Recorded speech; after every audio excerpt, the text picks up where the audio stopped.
the most important poem and the longest poem in terms of word count that I've ever written. This is a definite trigger for self-harm. It's not uber descriptive, but that is the topic of the poem. Also, I apologize for not having it memorized, but I hope you enjoy it.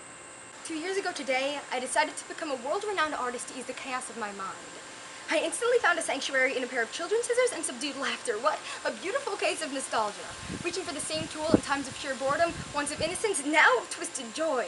I used to draw snowflakes and cut them out, and I guess I thought I could be one too if only I changed my canvas from paper to skin. Looks like I was wrong. I soon discovered an empty pen, and the only ink I found to fill it was colored scarlet and flowing within me. I heard sugar-coated words blowing in the air, and I got a rush from the compliment. I became a writer as quickly as I possibly could, learning only how to write on rolled paper, and if I saw a blank slate, I would draw myself lines to write, live, balance on as if each mark was a tightrope that kept me from falling, because my footsteps were starting to grow shaky as my brain and heart separated for the first time, and they both thought they could survive without the other. I had to hold my soul tight and tell it not to cry as it was slowly splitting apart.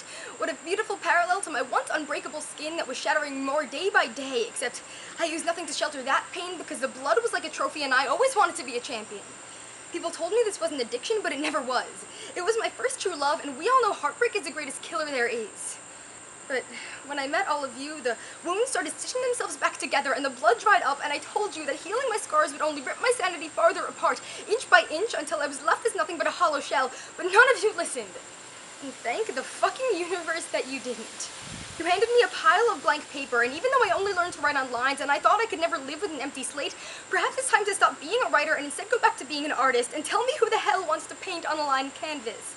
I feel lost and terrified that maybe I'm going to sink into this white void, but your hand is on mine, guiding the paintbrush and the colors, all but red, into a masterpiece I never knew was possible.